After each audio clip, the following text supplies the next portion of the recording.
Hello friends and welcome back to our YouTube channel. दोस्तों स्वागत है। डिस्कस करेंगे child development pedagogy junior CTET का एग्जाम सबका कंप्लीट हो चुका है।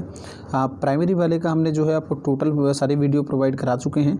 यदि आपने वो वीडियोस नहीं देखे हैं तो प्लीज़ चैनल पर विजिट कर हमें देख सकते हैं।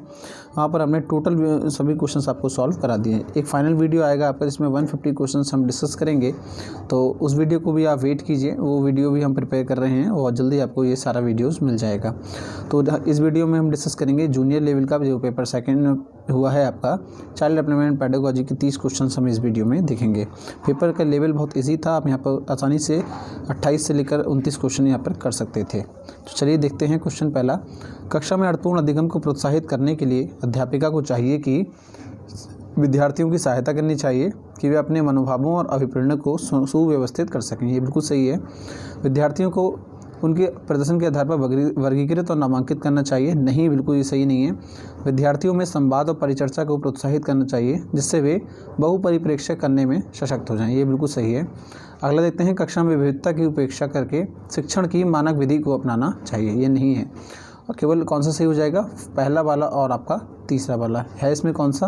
पहला और तीसरा, यानी कि ऑप्शन नंबर थर्ड आपका इसमें राइट आंसर हो जाएगा।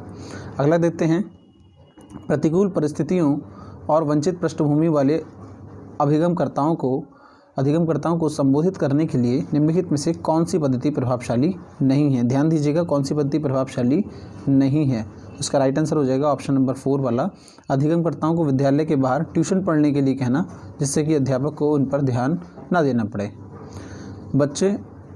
बच्चों के अधिगम में शारीरिक स्वास्थ्य और संवैगिक अवस्था क्या है? एक महत्वपूर्ण भूमिका निभाती है। ऑप्शन नंबर 4 आपका इसमें सही होगा। अगला देखते हैं, कक्षा में प्रभावशाली अधिगम के लिए सहयोगिक वातावरण की रचना करनी चाहिए बजाय प्रतिस्पर्धी वातावरण के। ठीक है, ऑप्शन नंबर था आपका थर्ड सही होगा। बच्चों को आप सहयोग की भावना सिखानी चाहिए, ना कि उनको कंपटीशन की भावना में सिखाना चाहिए। आगे देखते हैं, निम्नलिखित में से कौन सा उदाहरण विद्यार्थियों को अधिगम के लिए अभिप्रेरित करने के लिए प्रभावशाली पद्धति है? तो इसका राइट आंसर हो जाएगा पहाड़ उपलब्ध कराना, विशेषकर जब विद्यार्थी कोई नया कौशल सीख रहे हों। अगला क्वेश्चन देखते हैं, बच्चों के चिंतन के विषय में निम्नलिखित में से कौन सा कथन सही नहीं है? बच्चे अपने आसपास की विविध घटनाओं के बारे में सक्रिय पूर्वक सोचते हैं और उन्हें अन्वेषण यानी छानबीन की लालसा होती है। बच्चे अपने आसपास की वस्तुओं को जानने के लिए जन्मजात जिज्ञासु होते हैं। बच्चे अपने आसपास की विविध घटनाओं के बारे में स्वयं अपने सिद्धांतों की रचना करते हैं। बच्चे प्रत्ययों को स्वयं नहीं सोच सकते और अध्यापक की मूल भूमिका उन्हें जानकारी उपलब्ध कराना है। ये बिल्कुल सही है, चौथा वाला ये आपका इसमें राइट आंसर होगा। दोस्तों, इस वीडियो का PDF आपको जो है वो टेलीग्राम चैनल पर मिल जाएगा। टेलीग्राम चैनल का लिंक आपको नीचे डिस्क्रिप्शन बॉक्स में दिया हुआ है, तो प्लीज़ वहाँ से टेलीग्राम चैनल को आप ज्वाइन कर सकते हैं। अधिगम कैसी प्रक्रिया है? अधिगम एक जटिल और सक्रिय प्रक्रिया है। ओके, इसमें आपका थर्ड वाला राइट आंसर होगा। अगला देखते हैं, अपनी कक्षा में अर्थपूर्ण अधिगम को सुसाध्य बनाने के लिए अध्यापिका को अपनी कक्षा में सामाजिक, सांस्कृतिक, धार्मिक, भाषाई विविधता को समझना चाहिए। ओके, ऑप्शन नंबर 1 आपका इसमें बिल्कुल सही उत्तर होगा। अगला देखते हैं, एक कक्षा में अध्यापिका अपनी शिक्षा शास्त्र व आकलन की विधियों को विद्यार्थियों की व्यक्तिगत ज़रूरतों के अनुसार परिवर्तित करती रहती है। तो ये क्या कहलाती है?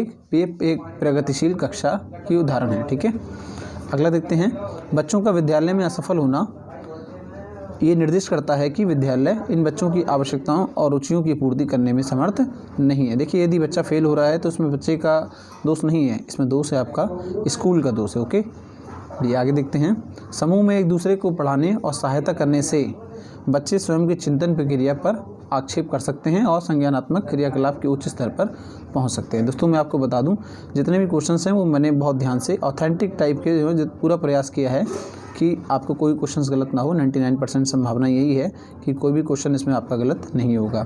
लेकिन फिर भी यदि क्वेश्चंस में आपका मेरे से मत अलग है तो आप मुझे नीचे कमेंट बॉक्स में बता सकते हैं कि सर इस क्वेश्चंस में हमें थोड़ा भी डाउट लग रहा है। आगे देखते हैं, बच्चों के समाजीकरण में विद्यालय क्या है? द्वितीय कारक है। पहला कारक क्या है आपका? पहला कारक बच्चे का परिवार होता है। सभी को पता होगा, राइट आंसर होगा सभी का। अगला देखते हैं, निम्नलिखित में से किस मनोवैज्ञानिक ने प्रस्तावित किया है कि बच्चों का चिंतन गुणात्मक रूप से वयस्कों की अपेक्षा अलग होता है? तो ये जीन पियाजे का सिद्धांत है। ओके, थर्ड वाला राइट आंसर है। नेक्स्ट देखते हैं, विकास के विषय में निम्नलिखित में से कौन सा कथन सही है? तो देखिए, विकास के विषय में सही ये वाला है आपका, बच्चों के विकास में बहुत ही सांस्कृतिक विविधताएं होती हैं। ऑप्शन नंबर 3 वाला इसमें सही होगा। अगला देखते हैं, निम्नलिखित में से मध्य बाल्यावस्था की अवधि का मुख्य प्रमाण चिन्ह कौन सा है? तो मध्य बाल्यावस्था की मुख्य अवधि का प्रमाण चिन्ह है आपका तर्कसंगत विचारों का विकास, जो कि एक प्राकृतिक रूप से मूर्त है।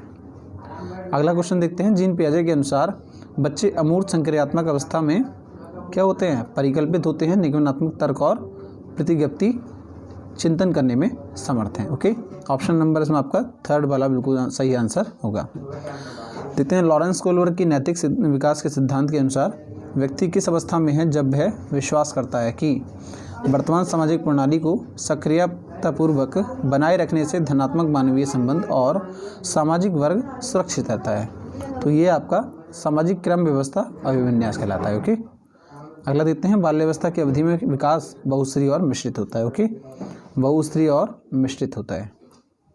अगला देखते हैं, निकटस्थ विकास का क्षेत्र क्या कहलाता है? निकटस्थ विकास का क्षेत्र क्या है? तो बच्चों के वर्तमान स्तर पर स्वतंत्र प्रदर्शन और वयस्क व अधिक कौशल वाले समकक्षियों की सहायता से बच्चे द्वारा उपार्जित किए जाने वाले प्रदर्शन के मध्य का क्षेत्र है निकटस्थ विकास का क्षेत्र। ओके, नेक्स्ट क्वेश्चन देखते हैं, क्वेश्चन नंबर 20 है, एक प्रगतिशील कक्षा में शिक्षण अधिगम प्रक्रिया के दौरान अधिगमकर्ताओं का मूल्यांकन बेहद महत्वपूर्ण है। ये बात सही है, बेहद महत्वपूर्ण है, क्योंकि यह बच्चों की समझ की जानकारी देता है और अध्यापिका को अपने शिक्षा शास्त्र पर विचारने में सहायक होता है। आगे देखते हैं, हार्वर्ड गार्डन के बहुबुद्धि सिद्धांत के अनुसार निम्नलिखित में से कौन सा जोड़ा बुद्धि के प्रकार और अंतःस्थिति अनुपालन संभावना के अनुसार सही है? तो ध्यान देखते हैं, आपका भाषा मूर्तिका सही नहीं है, आपका सेकंड वाला बिल्कुल सही है, आपका शारीरिक गति संवेदना और खिलाड़ी। ओके, शारीरिक गति होती है और आपका संवेदना होती है एक खिलाड़ी में। ओके, आगे देखते हैं,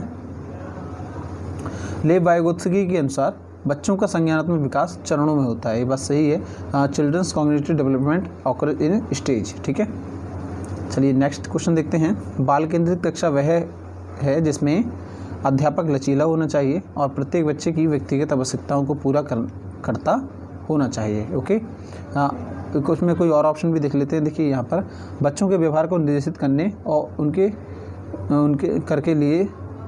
करने के लिए अध्यापक पुरस्कार और दंड का प्रयोग करता है। देखिए, पुरस्कार का प्रयोग तो कर सकता है, लेकिन दंड का प्रयोग कहीं भी नहीं कर सकता अध्यापक। ओके, अध्यापक केवल पाठ्यपुस्तक को ज्ञान के स्रोत के लिए उपयोग करता है, नहीं, ये भी सही नहीं होगा। अध्यापक बच्चों को उनकी क्षमता के आधार पर वर्गीकृत करता है। देखिए, वर्गीकरण का मैंने ऊपर भी बताया था आपको, वर्गीकरण करके अलग नहीं करना है बच्चों को। इसमें आपका अध्यापक लचीला है और प्रत्येक बच्चे की व्यक्तिगत आवश्यकताओं को पूरा करता है। किस मनोवैज्ञानिक के अनुसार बच्चों के संज्ञानात्मक विकास में सांस्कृतिक उपकरण एक महत्वपूर्ण भूमिका निभाते हैं? तो ये कहा है आपका लेव वाइगोत्स्की ने। ओके, नेक्स्ट है आपका, कक्षा में सभी लिंगों में जेंडर रूढ़िवादिता कम करने और विकास के विस्तार की संभावनाओं को बढ़ाने के लिए प्रभावशाली पद्धति कौन सी है? तो इसका राइट आंसर हो जाएगा सेकंड वाला, जो कि यह क्रियाकलाप के लिए मिश्रित लिंग समूह बनाना और विचार विमर्श को प्रोत्साहित करना। अध्यापकों को कक्षा में बहुभाषिता को एक गुण और साधन के रूप में समझना चाहिए। देखिए, ऊपर वाला जो क्वेश्चन था वो भी बिल्कुल सेम क्वेश्चन था इस प्रकार से ही, तो एक गुण और साधन के रूप में समझना चाहिए बहुभाषिता को। नेक्स्ट देखते हैं, प्रतिभाशाली और सृजनात्मक बच्चों की आवश्यकताओं को किस प्रकार संबोधित किया जा सकता है? तो देखिए, जो लोग बच्चे प्रतिभाशाली हैं और सृजनात्मक बच्चे हैं, उनको आप चुनौतीपूर्ण कार्य दे सकते हैं और निरस्त दूर करके उनका क्रियाकलाप द्वारा, ठीक है, इस प्रकार से उनको संबोधित किया जा सकता है। ओके, 3 वाला इसमें सही आंसर है। पठन वैफल्य बच्चों की पहचान किस प्रकार की जा सकती है? उनके पढ़ने और लिखने की कौशलता के विश्लेषण से। ओके, नेक्स्ट राइट आंसर हो जाएगा इसमें पहला वाला, उनके पढ़ने लिखने की कौशलता के विश्लेषण से। अगला देखते हैं, आंशिक दृष्टि से विद्यार्थियों के लिए निम्नलिखित में से कौन सी अधिगम सामग्री उपयुक्त नहीं है? तो आंशिक दृष्टि से विद्यार्थियों के लिए कौन सी सामग्री उपयुक्त नहीं है? वो है आपकी छोटी मुद्रा वाली कार्य शीट। ओके, नेक्स्ट देखते हैं, समावेशी शिक्षा के अंतर्गत समावेशी शिक्षा के पीछे अंतर्निहित विचार क्या है? तो समावेशी शिक्षा के पीछे विचार निहित है ये है कि दार्शनिकता की सभी बच्चों को नियमित विद्यालय में समान शिक्षा पाने का अधिकार है। यही समावेशी शिक्षा के प्रति ये एक विचार है। ओके, ऑप्शन नंबर आपका सेकंड बिल्कुल आपका इसमें राइट आंसर हो जाएगा। आई होप दोस्तों आपको ये वीडियो अच्छा लगा होगा, तो प्लीज़ वीडियो को लाइक करेंगे और अपने फ्रेंड सर्कल में सभी जगह आप शेयर कर दीजिए ताकि और लोग भी इस वीडियो को देख पाएँ। और जो लोग हमारे चैनल पर नए थे तो प्लीज़ चैनल को सब्सक्राइब कर लीजिए, जिससे आने वाले वीडियोज़ की नोटिफिकेशन आपको मिलती रहें। इसके बाद दोस्तों आपका मैथमेटिक्स का वीडियो अपलोड हो जाएगा, तो प्लीज़ इस वीडियो को भी आप ध्यान से देखिएगा।